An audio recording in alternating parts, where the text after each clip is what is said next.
आज हम लोग पढ़ेंगे सर्वनाम के बारे में।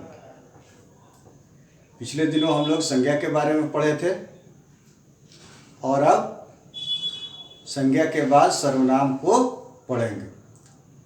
सबसे पहले हम लोग संज्ञा के बारे में पढ़े कि संज्ञा किसी भी व्यक्ति, वस्तु, स्थान या भाव के नाम को संज्ञा कहते हैं।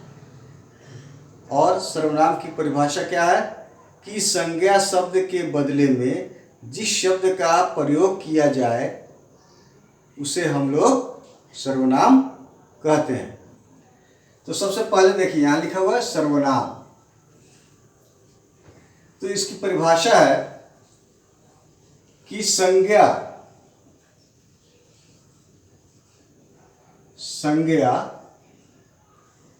के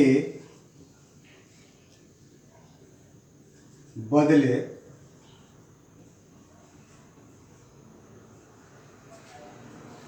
उसके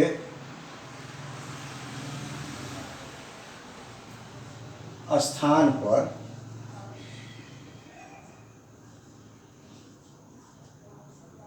जिस शब्द का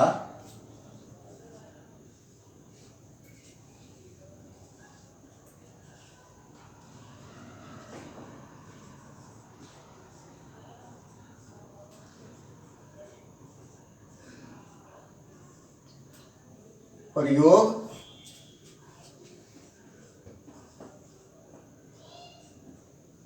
किया जाता है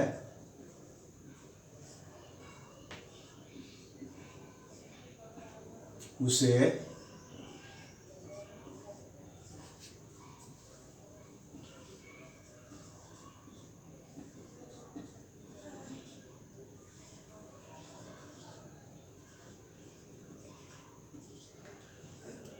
सर्वनाम कहते हैं। जैसे उदाहरण के रूप में देखिए, जैसे एग्जाम्पल, मैं, तुम, वह, उसका, मेरा, वह, तेरा आदि।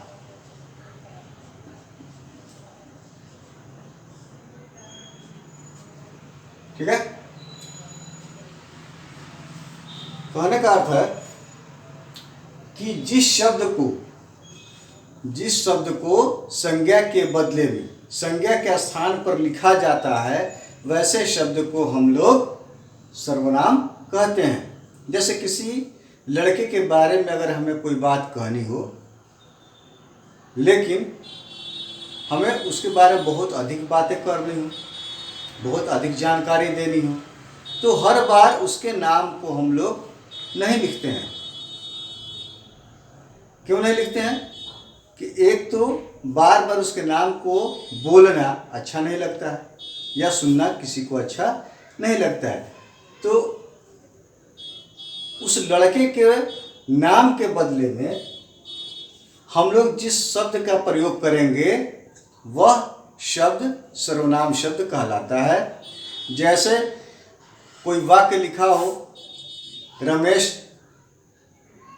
स्कूल जाता है, फिर हम बोले रमेश रोज स्कूल जाता है, रमेश स्कूल में पढ़ने जाता है, रमेश आज हिंदी का किताब लेकर गया है।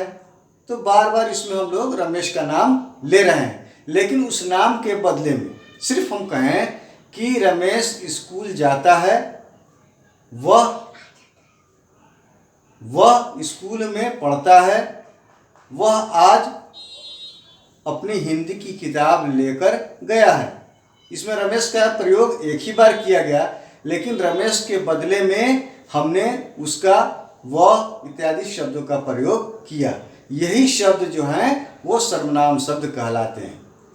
यानी संज्ञा के स्थान पर या किसी भी व्यक्ति, वस्तु और स्थान के नाम के बदले में हम लोग जिस शब्द का प्रयोग करते हैं उसे हम लोग सर्वनाम शब्द कहते हैं। ठीक है, जैसे मैं, वो, तुम, वह, उसका, मेरा और तेरा, ऐसे बहुत सारे शब्द हैं जिसका प्रयोग हम लोग करते हैं। अब देखिए, ये तो हो गए सर्वनाम के बारे में परिभाषा। अब इसके भेद भी होते हैं, सर्वनाम के भेद भी होते हैं, प्रकार, उसको हम लोग बोलते हैं भेद। बोलिए कि सर्वनाम के भेद लिखिए। सर्वनाम कितने प्रकार के होते हैं या उनको कितने भागों में हम लोग बांट सकते हैं। तीनों एक ही चीज़ है, बोलने का जो है तरीका सिर्फ अलग अलग होता है। तो हम लोग पढ़ेंगे सर्वनाम के भेद के बारे में। और आपके क्लास में सिर्फ कितने भेद पढ़ने हैं? 4। कितने भेद पढ़ने हैं? 4। देखिए यहाँ लिखेंगे हम लोग सर्वनाम के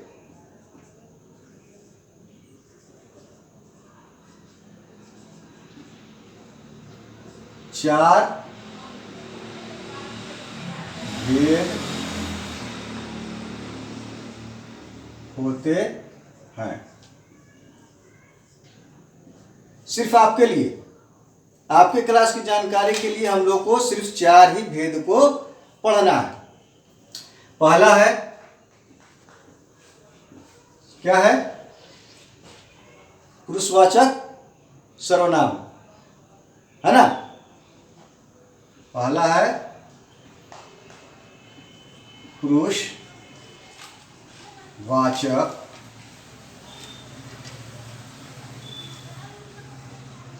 सर्वनाम। दूसरा है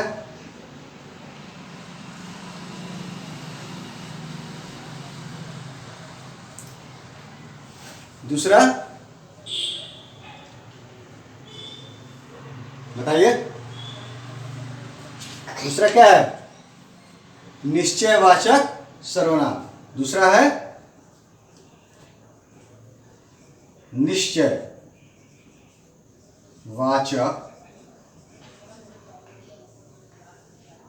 सर्वनाम।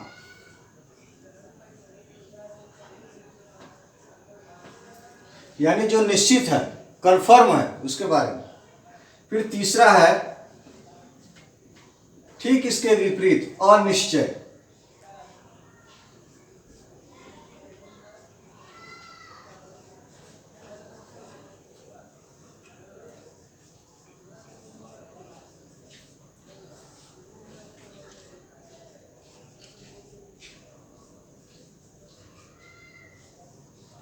और चौथा है प्रश्नवाचक।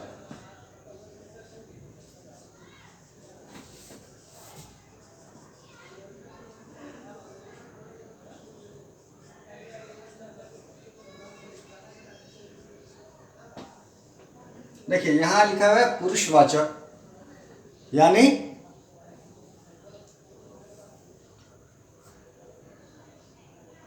अभी हम लोग आगे पढ़ेंगे इसके बारे में कि पुरुषवाचक सर्वनाम के 3 भेद होते हैं। यहाँ है निश्चयवाचक, यानी कि जो निश्चित है। अनिश्चयवाचक यानी इसका कोई निश्चित नहीं है, इसकी तादाद, क्वांटिटी की जानकारी हमको नहीं है। और चौथा है प्रश्नवाचक सर्वनाम, यानी जो वैसे शब्द जो प्रश्न पैदा करें, प्रश्न को उजागर करें, वैसे सर्वनाम शब्द को हम लोग प्रश्नवाचक सर्वनाम कहेंगे। ठीक है, आज के लिए इतना ही। फिर कल अगले क्लास में हम लोग इसके भेद को डिफाइन करेंगे और इसके बारे में पढ़ेंगे। ठीक है।